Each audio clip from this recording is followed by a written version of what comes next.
chiquillos, bienvenidos a mi canal. Y quién sabe qué tema vamos a hablar el día de hoy. 20 de abril del 2021 y hay un tema que está hablando todo el mundo y es sobre la marihuana.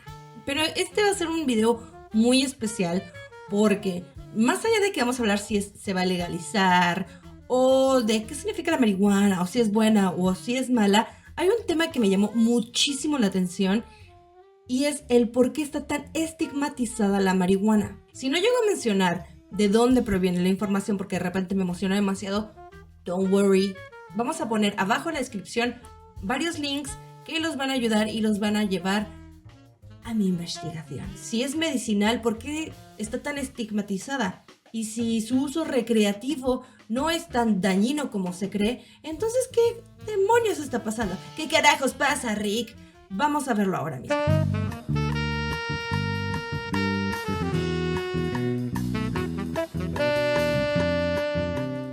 ¿Recuerdan este personaje que se llama Donald Trump? No sé si lo recuerdan. Bueno, pues este personaje, cuando estaba con esto del muro de la frontera, él mencionó que los que llegaban a Estados Unidos eran violadores y eran unos drogadictos que traían droga consigo. Y este discurso que él trae tiene más de 100 años que se viene haciendo en Estados Unidos. ¿Qué quiere decir esto? Que es un discurso que inconsciente, o sea, ese güey ni siquiera había nacido cuando este discurso ya estaba. En la investigación que hice llegué a la raíz y al punto del por qué se considera que los extranjeros cuando están en otro país, en este caso hablaremos de Estados Unidos porque imperialismo, porque este güey es el que domina de cierta forma nuestra forma de pensar y a los países latinoamericanos por el hecho de que pues es un país que tiene muchísimas ventajas y hay muchos tratados que se tienen Latinoamérica con Estados Unidos, pues Estados Unidos ha determinado la batuta o ha determinado la forma de pensar de cómo quiere que se hagan las cosas porque a ellos les conviene, escondiendo el ser conservador con una persona racista y xenofóbica. Ok, entonces la pregunta que nos vamos a hacer es ¿por qué es ilegal la marihuana? En parte, la prohibición de esta droga, porque es una droga, viene en consecuencia del racismo. Y se van a preguntar, ¿qué? ¿Cómo? ¿Por qué? Bueno, vámonos hacia 1920. Nos situamos en la frontera entre México y Estados Unidos. Cuando estuvo el boom de la Revolución Mexicana, muchos mexicanos se fueron a Estados Unidos. Y pues dicen los gringos, los estadounidenses, ya hay mucho mexicano de este lado y ya los empezó a parecer como un estorbo. ¿Y por qué digo que les empezó a parecer un estorbo? Porque esto ya se había repetido, pero con los chinos, que fue en 1840 y 1850, cuando fue el boom de el oro en Estados Unidos, especialmente en California.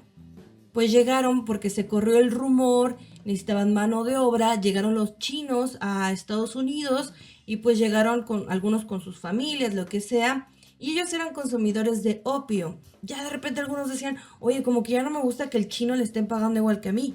Oye, ya no me gusta que el chino tenga los mismos derechos que yo. Entonces dijeron, bueno, ¿de dónde nos vamos a agarrar? Del opio. ¿Qué vamos a decir? Pues como consumen opio, esto está muy mal, esto están locos, no se puede, no se debe hacer. Ahora vámonos 100 años después y nos encontramos, como les mencioné, con los mexicanos que cruzaron la frontera después de la Revolución Mexicana. Eso es 1910 y en ese periodo aproximadamente ellos llegan a Estados Unidos, llevan su Mary Jane porque para algunos era medicinal, recreativa y la consumían como cualquier otra planta. Esto no le pareció a los estadounidenses y siguieron con el mismo discurso que tuvieron con los chinos en 1830. Pues es que cómo van a entrar estos brownies, ¿no? Decían, cómo ellos tienen trabajo. Y también tuvieron los trabajos más pesados que los gringos no querían hacer. En este momento, si nos plantamos en 1920, en Estados Unidos estaba una moda del jazz, la música del jazz y los negros. Y pues como saben, y si no sabían, se los digo, los negros son odiados en Estados Unidos desde muchísimos años y estamos hablando que en esa época estaban los mexicanos y los negros conviviendo juntos. ¿Qué pasaba? Que los negros y los mexicanos consumían mota.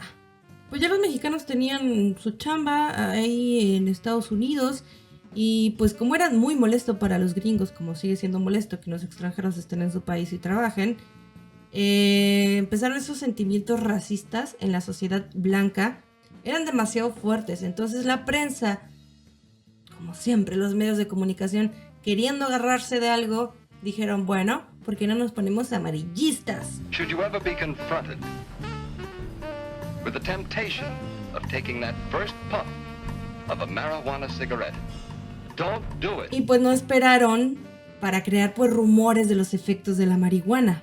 Había demasiados motivos escondidos, ya que por ejemplo los directores de algunos periódicos dependían de la industria de la madera para hacer su producto, y esta industria estaba compitiendo con la del cáñamo. Entre otras cosas, también se esparcía el rumor que la marihuana causaba enfermedades mentales y propiciaba que la gente cometiera crímenes. De modo que entonces el consumo de la marihuana fue asociado con la violencia. Poco a poco empezaron a aparecer leyes que iban a hacer que se prohibiera la marihuana, que fuera ilegal. En algunos estados como California, que ahora es legal, fue muy penado. Fue la más radical porque la etiquetaron como un veneno. Estamos viendo que en los dos casos, en 1840 aproximadamente y 1920 en Estados Unidos, siempre se les estigmatizó con una droga. En el caso de los chinos, los opios; en el caso de los negros y los latinos, era la marihuana. Pero este hábito de consumir el opio o consumir la marihuana no es exclusivamente de pobres, de extranjeros. También lo consumían los blancos gringos, también lo consumían los blancos estadounidenses. Entonces, ¿qué pasaba? Que bueno, solamente porque eras negro, eras latino, eras chino, estaba muy mal visto, eras un delincuente, eras un psicópata, eras un drogadicto. Pero quienes también la compraban y la consumían, los mismos estadounidenses. 1930 y estaba el auge del jazz en Estados Unidos, que también le gustaba a latinos, que también le gustaba a los blancos, pero no le gustaba a los blancos conservadores. ¿Por qué? Porque era música de negros. Es muy bien conocido que algunos músicos de jazz en esa época consumían marihuana. En este caso, como Louis Armstrong, uno de los exponentes más grandes del jazz, en esa época, en 1930, tenía un concierto y en un receso salió a fumarse. Es que hay muchos nombres, pero como ustedes la quieran llamar. Por ejemplo, en Chile le dicen pito. Salió a fumarse un porro de mota. Salió a fumarse un cigarrillo de marihuana. Salió a fumarse un pitillo de hierba, como le quieran llamar. Salió a fumar marihuana. Y lo detuvieron. Se lo llevaron a la cárcel. Louis era abiertamente consumidor de la marihuana, estaba a favor y estaba, en consecuencia, totalmente en contra de que se prohibiera la marihuana. Hay un documental muy interesante que se llama La hierba es más verde, lo pueden ver en Netflix. Es súper interesante para que entiendan en un mayor contexto todo esto que les estoy mencionando, porque aquí pues se lo resumo. Pero de verdad, este documental es precioso en cuanto a la investigación, los personajes que aparecen, les va a encantar si es que quieren saber un poco más del tema. Aquí ellos mencionan que por unas cartas, videos o audios que se tienen de Louis Armstrong, decía claramente que pues se oponía a la prohibición. Y él tenía como una manera de pensar en la cual decía, ¿por qué la marihuana es ilegal, pero sí puedo tener el permiso para portar un arma? ¿Por qué las armas son legales y todo el mundo puede tener una, pero no te puedes fumar un porro de mota afuera de un concierto? Y ahí podemos ver claramente que no era el hecho de que fumara marihuana, era el hecho de que era negro. Entonces se empezó también a estigmatizar el jazz. Se empezó a estigmatizarlo. No podían decir, ay no, vamos a decir que el jazz es malo. ¿Cómo van a decir que el jazz es malo? No. Vamos a decir que los negros son malos. No, tampoco, porque eso es racismo. Ok, vamos a decir que los latinos. No, tampoco, porque eso es xenofobia. Entonces, lo que ellos hacen, lo que ellos consumen, vamos a meternos con su marihuana. Y empezaron estos escándalos, ya saben. Esta publicidad que da risa cuando la ves ahora, pero que en ese entonces era muy convincente. Hay uno que dice, las mujeres lloran por él y los hombres mueren por él. O sea, era como que si fuera un demonio totalmente. Y estaba enfocada a que los blancos no la consumieran. Pero ¿por qué no querían que los blancos la consumieran? Porque no querían que se juntaran con los jazzistas negros, con los negros en general y con los latinos, los mexicanos en este caso. No querían que se juntaran. Tenían miedo porque había algunos casos en donde las jovencitas blancas norteamericanas se enamoraban de algún negro, se enamoraban de algún latino y decían, no, ¿cómo se pueden llevar a las mujeres blancas gringas norteamericanas?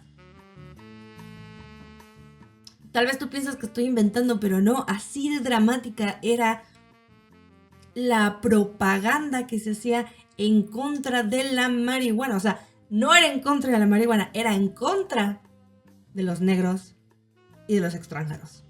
Hicieron, ya saben cómo son esas campañas masivas, radio, televisión, espectaculares, en películas, en todos lados se hacía y se estigmatizaba la marihuana. Pero no era como la marihuana es mala, sino era como la marihuana mexicana o la marihuana que consumen los negros o la marihuana que consumen los jazzistas, pues ellos le empezaron a asociar con estas personas, con estas razas, con los extranjeros y se volvió un caos total, porque entonces ya la gente veía a un negro, veía a un latino y decían, está loco, puede ser un violador, puede ser un asesino, porque consume la marihuana, Mexican marijuana, que nos puede volver locos.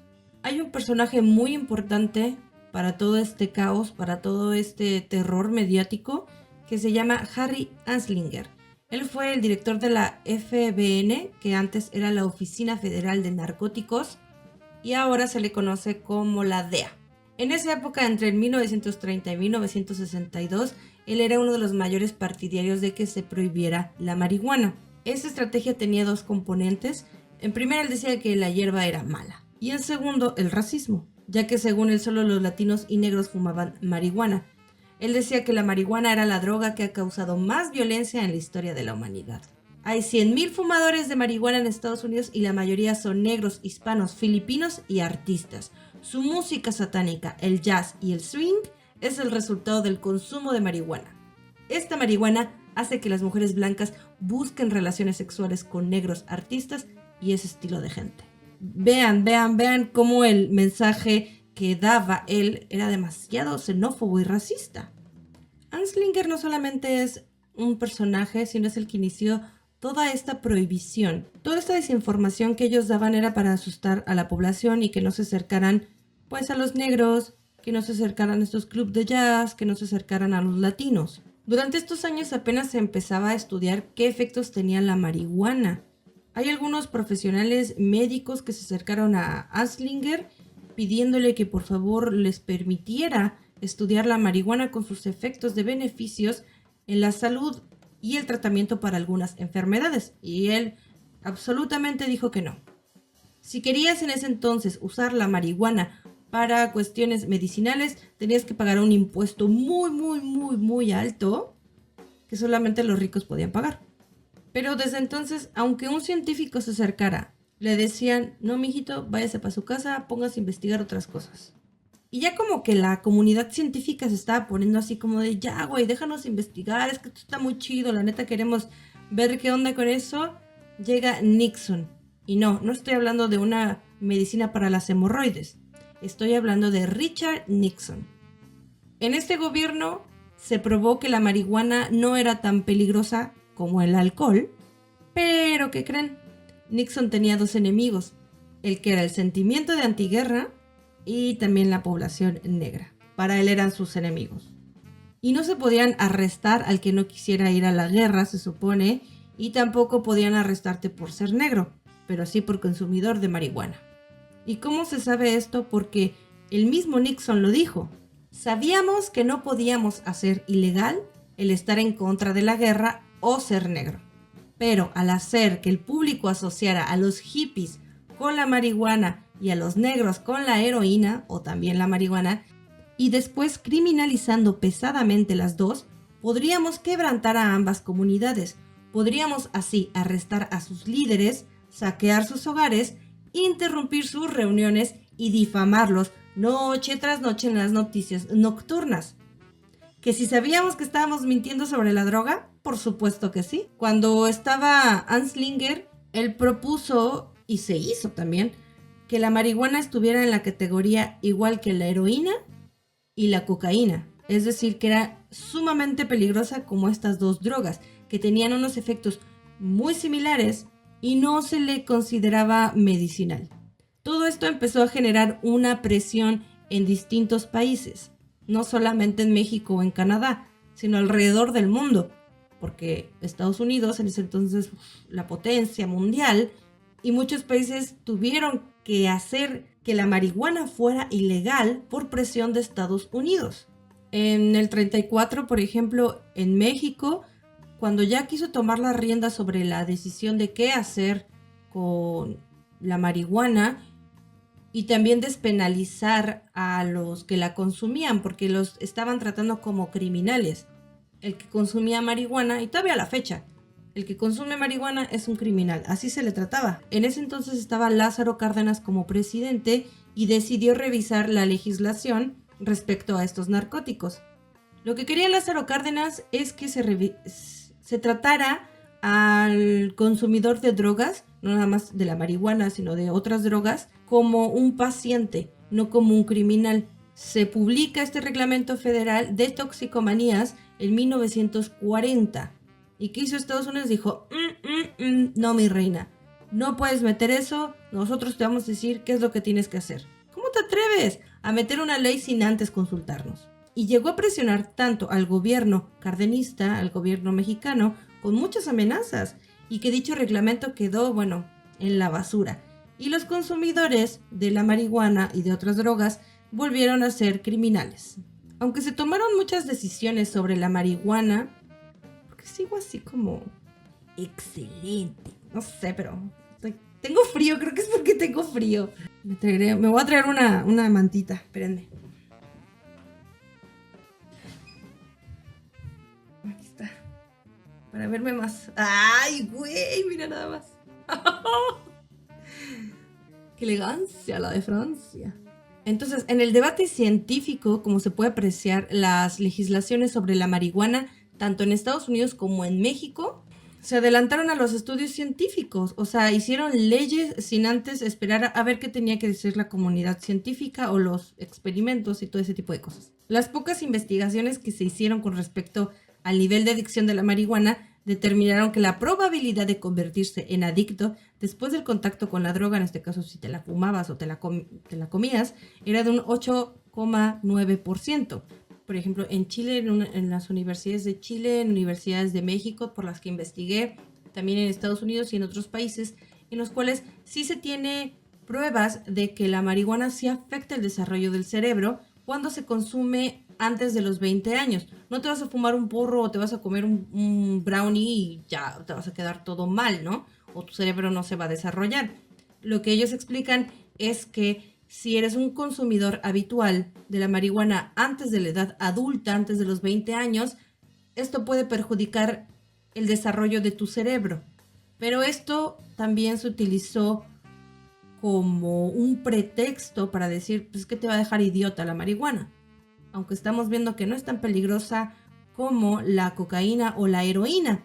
La comunidad fumeta, la comunidad marihuanera, en algunos casos te dicen que no es adictiva, que no es una droga. Sí, es una droga 100% comprobada porque tiene componentes que se asocian con una droga y sí es adictiva. No a un nivel como estábamos viendo como con el alcohol o con el tabaco, pero sí tiene repercusiones cuando alguien la deja. Por ejemplo, hablaban sobre irritabilidad, qué es lo que pasa cuando no te tomas tu cafecito en la mañana, o también sobre mal humor, insomnio, todo ese tipo de cosas cuando tú dejas la marihuana. Pero yo no lo digo, lo dice la ciencia.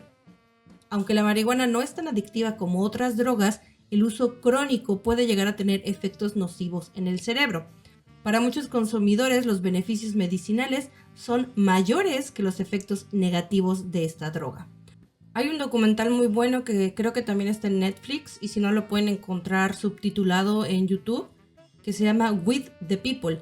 Y habla sobre cómo los padres con hijos que tienen enfermedades como el cáncer, gracias a los componentes que tiene la marihuana, han podido ayudar a sobrellevar algunos casos y curarla en otros. No curarla nada más con la marihuana, sino también con quimioterapias, en otros casos sin quimioterapia. Véanlo, es recomendable porque ahí te hablan sobre que ellos ya decían, yo ya no sé cómo voy a curar a mi hijo, ya probé todo, si la marihuana va a ayudar, pues bueno, vamos a probarla. Y en estos casos, bueno, ayudó.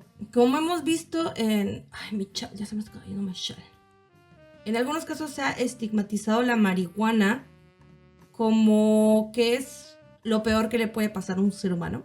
Pero gracias a que algunos países, como algunos Países Bajos, Uruguay, algunos estados ya de Estados Unidos, Canadá y pronto, seguro, México, ha servido de presión para que Estados Unidos eche un ojo y diga, bueno, ¿qué está pasando? Se abra un poco más hacia esta planta, que algunos la consideran medicinal, porque la comunidad científica ha dicho que el uso de la marihuana, ya sea medicinal, las leyes que tienen que salir, tienen que basarse en pruebas científicas. Las evidencias que tienen estas investigaciones tienen que ser las que determinen si o no se debe legalizar, si o no se debe experimentar con ella para ciertas enfermedades. También deben ser puestas en un contexto social, porque mucha gente dice, pero es que mira, Holanda lo legalizó y Canadá. ¿Está preparada nuestra sociedad para que se legalice? No podemos compararnos con otros países, pero se pueden tomar ciertos ejemplos y se pueden tomar sus investigaciones científicas. Gracias a que en esos países se legalizó y se pudo utilizar la marihuana para investigar, es porque tenemos esas pruebas ahora para decirles a ustedes lo que les estaba diciendo. Y bueno, muchos pueden decir, pero es que realmente es un problema la marihuana o es un problema de narcotráfico y drogadicción. Y bueno, y es que existe una cultura de la marihuana muy grande, que es muy distinta a la cultura del narco. La cultura de la marihuana la podemos ver en películas, en comerciales, y se ve tan inocente. Por ejemplo, hay un comercial que me gusta mucho que es de Pepsi. Pepsi Retro. Y... azúcar de caña. ¡Buena onda! Como en los buenos tiempos, carnal, ¿no? ¿No te atasques? Que era Pepsi Retro. No sé si recuerdan algunos ese. Y se veía un personaje que tomaba la Pepsi antigua como si estuviera en los 60s y se ve que estaba pasado a mota. Entonces la tomaba y decía, sabe, y como que se lo olvidaba, ¿no? Sacar un comercial así, creo que ha de tener tal vez unos 10 años o más de 10 años ese comercial que salió en México. O hacer películas que sean basadas, la comedia en la marihuana, no pasa con otras drogas. Tenemos películas como la Ching Chong o películas que son de culto, se consideran de culto dentro de toda esta cultura marihuanense y no se hace con otras drogas, ¿sabes? Imaginen, no sería lo mismo con una droga como la cocaína o como con la heroína. Sí existen ciertas películas de culto que basan ese tema, como Trainspotting, por ejemplo, que basan su tema en la heroína. O también, por ejemplo, El Lobo de Wall Street, que es una de las más conocidas, donde pues sí utiliza muchas drogas, la cocaína y otras, pero no son como similares a la cultura de la marihuana. No sé si me explico. Y es muy diferente la cultura del narco o la narcocultura porque conlleva algo totalmente distinto. ¿Por qué? Porque se le ha visto al narco, por ejemplo, al narco mexicano o al narco latino como un héroe. Se le ve, por ejemplo, al consumidor de marihuana como un idiota. Todavía tiene ese estigma. Si tú ves a una persona negra consumiendo marihuana, y aunque suena chiste que no debería hacerlo, tú piensas que es un drogadicto que te va a robar. Si vas caminando y ves a un blanco consumiendo marihuana, dices, ha de ser un artista. Entonces, eso es lo terrible y ese estigma que nos ha vomitado Estados Unidos, a Latinoamérica en especial, nos las hemos tragado completita. Hasta la vomitamos y nos las volvemos a comer. Porque nosotros mismos nos estamos haciendo daño con esa xenofobia y con ese racismo. No solamente por la marihuana, sino que la marihuana fue un pretexto para el odio. Y yo lo que digo, no me crean a mí. Investiguen. Les dejo los artículos y si no les parece, investiguen. Pero todo esto que está pasando en Latinoamérica, que unos están emigrando de otros lados, yo lo digo como una persona que emigró a otro país. Y en algunos lados te dicen, nada, es que los extranjeros nada más vienen a hacer desorden y vienen y traen drogas. En Chile se está viviendo un racismo muy grande hacia las personas negras, hacia los extranjeros, con la inmigración, sobre todo de venezolanos, colombianos, en mi caso como mexicana.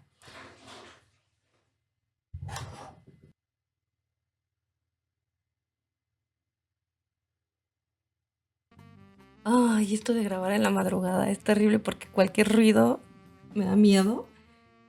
Y se cayó un póster que tengo en otra habitación. Y yo decía, ¿quién está haciendo ruido, mamá? Ayúdame, ven. Pues estoy en la madrugada y pues ahorita no hay ningún ruido, pues sí me dio miedito. Y ya fui a ver y ya vi qué está pasando. Se cayó el póster y ya. Ya después del susto, continuemos. Igual, hay una película que se llama Reefer Madness, que se llama Locura de la Marihuana. Prosperó durante la primera mitad del siglo XX y se culpó a la marihuana por los crímenes violentos y hasta la explotación sexual de las mujeres. Los músicos de jazz, que eran los grandes en esa época, fueron condenados por fumar marihuana y, según esto, inducir a las jovencitas vulnerables a llevar una vida de fiesta. La marihuana pasó a ser asociada con crimen, con el caos, con la explotación sexual. En Brooklyn, en Manhattan, los negros son detenidos 9 veces más, según esto, Organización de Derechos Civiles, que se hizo una investigación en el 2019. La legalización de la marihuana no nada más va a beneficiar a que te pongas bien volado, ¿no? O que exista abiertamente la investigación, porque al ser ilegal en algunos países no se puede abrir a una investigación. Desde 1930 a la fecha, el discurso de racismo y xenofobia no ha cambiado. Solamente ha cambiado el pretexto.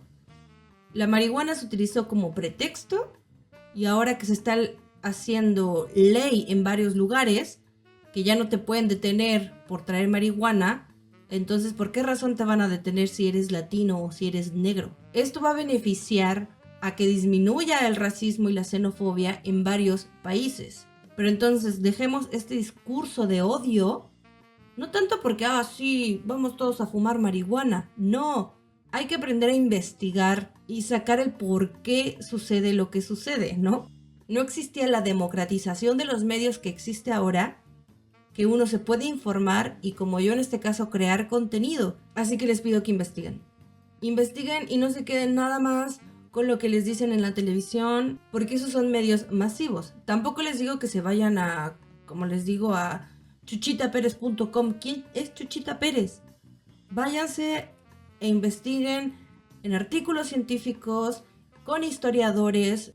Si quieren irle a preguntar a un historiador, está bien, pero hay mucho material en internet para desmentir estas falsas acusaciones hacia la marihuana.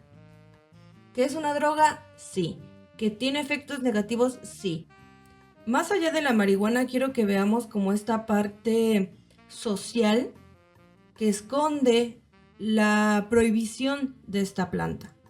No te estoy diciendo salgamos todos a fumar, armémonos todos un porro gigante y celebremos el 420, sino te estoy diciendo todos los estigmas que tiene una planta por el racismo y la xenofobia. Y es importante conocerlos. Los invito a ver estos documentales que mencioné, se los dejo en la descripción los nombres, los invito a leer los artículos, a conocer un poquito más sobre la historia y antes de emitir un juicio racista o xenofóbico, investiga. Recuerden seguirme en mi canal de YouTube, así me van a ayudar a seguir creando más contenido. Quiero ver sus comentarios, quiero leerlos, aunque no les conteste a todos, siempre estoy leyendo sus comentarios porque para mí es muy importante su opinión sobre el tema. ¿Están de acuerdo? ¿Están de desacuerdo? ¿Sabían de esto o no sabían de esto? Muchísimas gracias por ver el video completo. Si llegaste hasta aquí, mira, un besito bien tronado, bien colocado donde te lo quieras poner, no seas un cochino ni cochina. Y los veo en mi próximo video. No olviden seguirme en mis redes sociales. Estoy como No Soy Ceci en Instagram, No Soy Ceci en Facebook, No Soy Ceci en TikTok, No soy Ceci en YouTube, pero en Twitter estoy como no-soy Ceci, porque alguien me lo había ganado. What the fuck. Pero bueno, eso es todo por hoy. Espero que les haya gustado, espero que se hayan entretenido, espero que les haya servido para generar un poco más de conciencia, no tanto a fumar marihuana, todos vamos a fumar las marihuanas, sino a evitar y utilizar como pretexto la marihuana u otras drogas u otras acciones para ser un racista o xenófobo. Los quiero. A los que no son racistas y xenófobos. A los que sí, no los quiero en mi vida. Adiós.